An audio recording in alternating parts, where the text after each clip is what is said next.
Thank you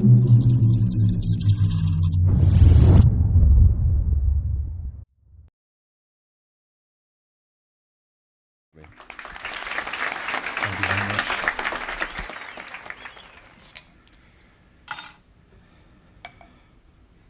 Flop. Right.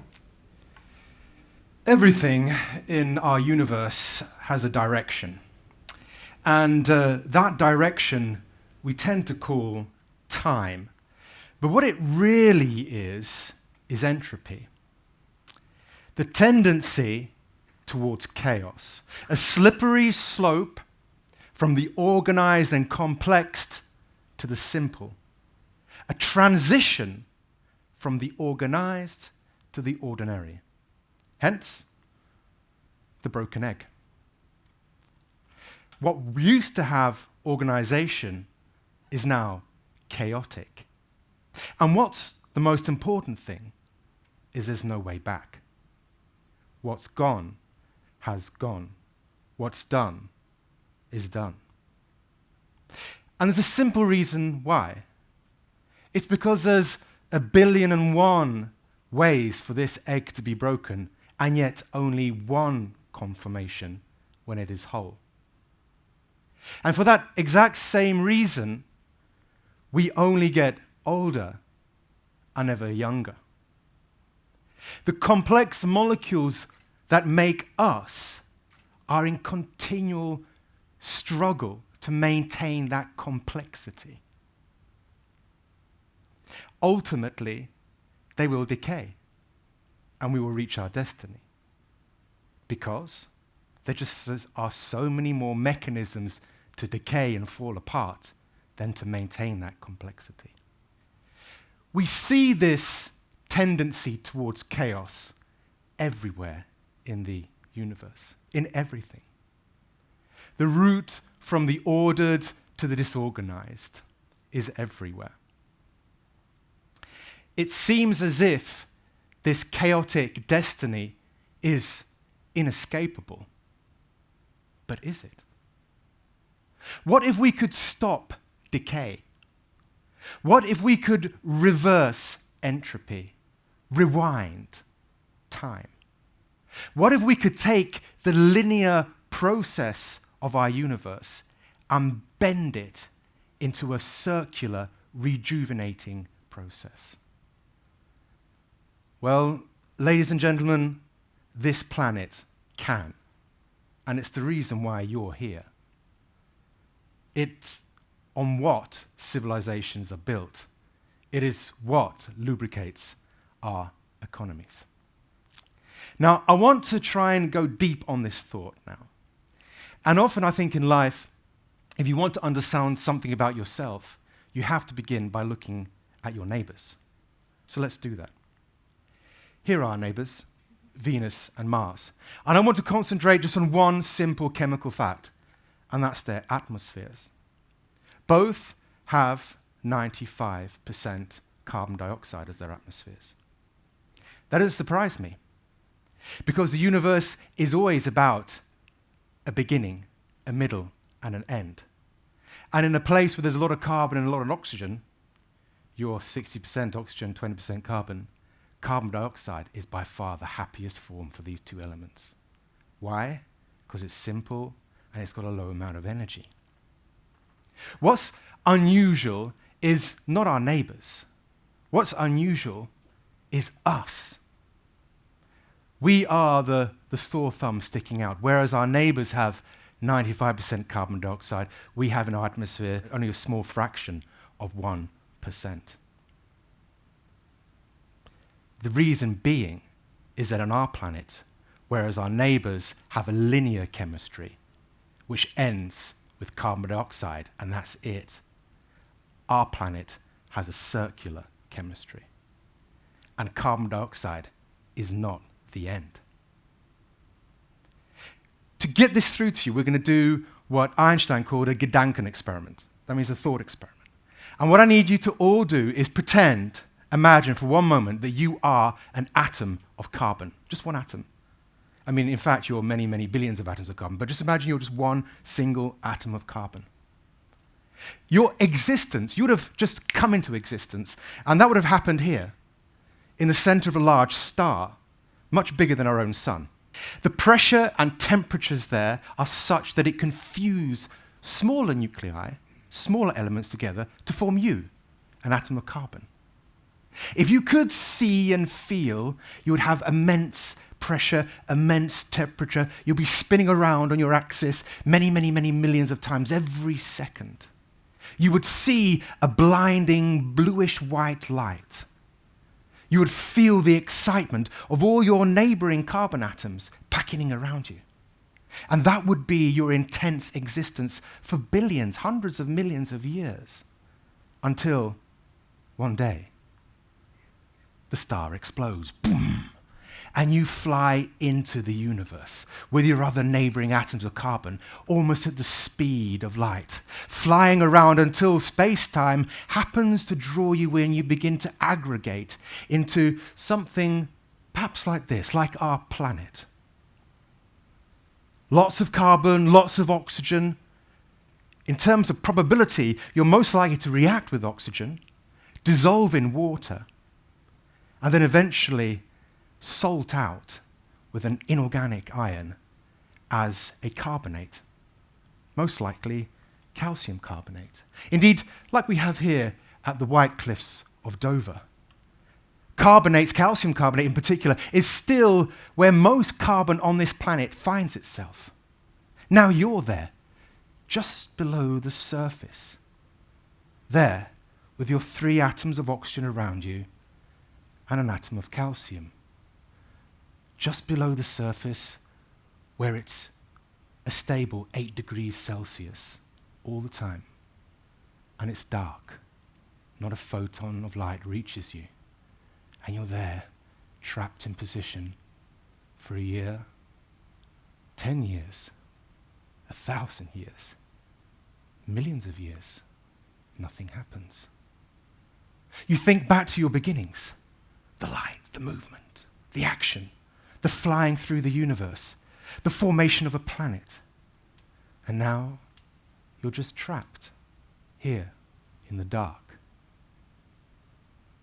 Maybe there's a faraway earthquake which allows you to wriggle your back, but that's it. You're contemplating element suicide when all of a sudden you hear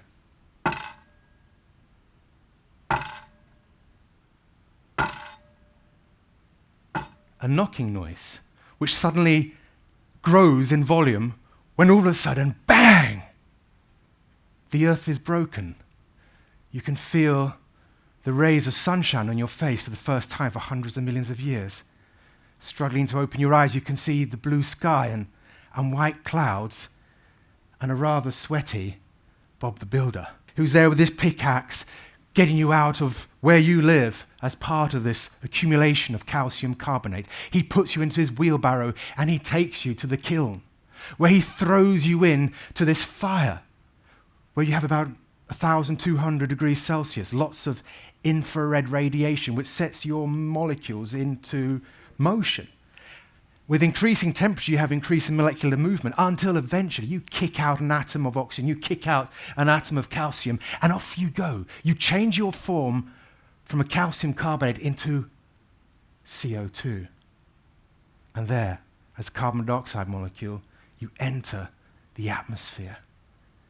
On average, you'll be there for maybe 7 years. You'll be traveling around the planet many times. You've become a traveler. You're looking down, you'll be traveling over mountains, over forests. You have this enormous feeling of freedom. What you're feeling is entropy. This is why carbon likes to be carbon dioxide, because it's free, it's small, it can wander, it can rotate, it can vibrate. If you're hot, not a problem. You're slightly soluble in water. There's many oceans on our planet. You can go down, you dissolve for a short amount of time. There's an equilibrium between a carbonic acid and the gas itself, carbon dioxide. After a while of swimming there, you return to the atmosphere as a molecule of carbon dioxide, and perhaps even a bird comes along and takes you into itself. Through the beak you go, into the lungs, into the blood system, going around. Molecules of hemoglobin try to capture you, but no, not you, carbon dioxide. You're far too good for that. There you stay unreacted, passing through. Eventually, the bird exhales you over the Czech Republic, maybe a little bit to the east from here, above Moravia, a vineyard, a nice day, high pressure. The high pressure pushes you down. You brush against the underside of the leaf. You enter through the stomatopores into the vineyard, into the vine. And there you combine with molecules of water from the earth. And in a miraculous moment, you combine with these molecules with the photons of light from the sun, and you transform again, this time into a molecule of glucose. And there you spend a beautiful summer in this sweet, watery, sugary solution until somebody picks you up, snip, snip, crush, crush, and you become part of this glass of wine, which perhaps one of the TED speakers drinks the night before.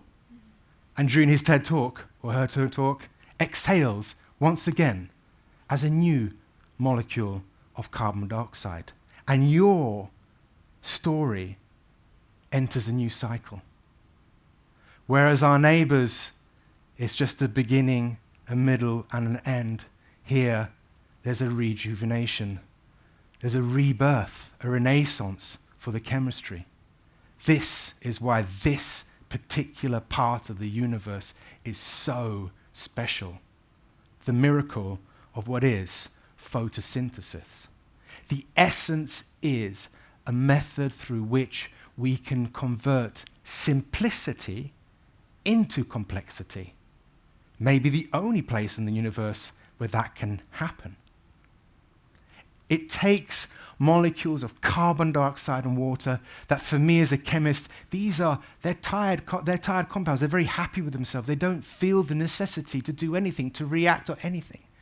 Photosynthesis, our planet, takes these simple molecules, uses the power from the sun to rejuvenate them, and forms glucose, hydrocarbons, which for me is an energetic person full of the need and willpower to show the planet what it can do. And beautiful oxygen, which is able to create so much. This rejuvenation, this is a revitalization, is the key to our planet, the key to the circular nature of our planet, the key to our circular economy. These molecules, which are full of chemical energy, give them potential for us to do chemistry. That's why they are our foods, they are our clothing, they are our medicines, they are our spirits.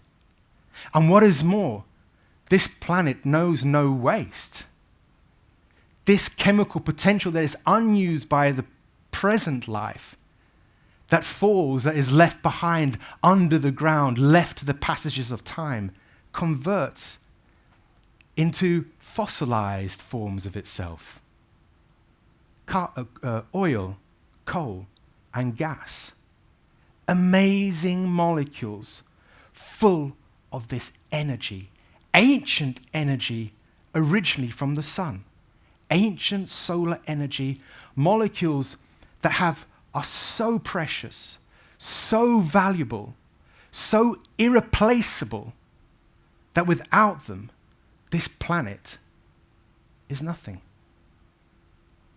And yet, we complain if we pay $1 for a liter of these amazing molecules. $1 for a liter of these amazing molecules. Compared to my beer. This costs maybe 5-6 times as much here in the Czech Republic, cheap beer. In the West, maybe 10 times as much. 10 times as much or more for a glass of water, essentially, compared to the immense potential that we have in these molecules. Ladies and gentlemen, within this is the rub. The danger is we're not valuing that which is really, truly valuable. That's driving our circular motion through into eternity. And it's all about choices, choices that any of us can have. Many people think it's just about fuel. It's not. It's about energy inside molecules, potential that can become all of what we need. Pharmaceuticals, materials, clothing, many things, many choices. You see, where there's energy and there's potential, you've got choice. And where there's choice, you have opportunity. Your opportunity. Thank you.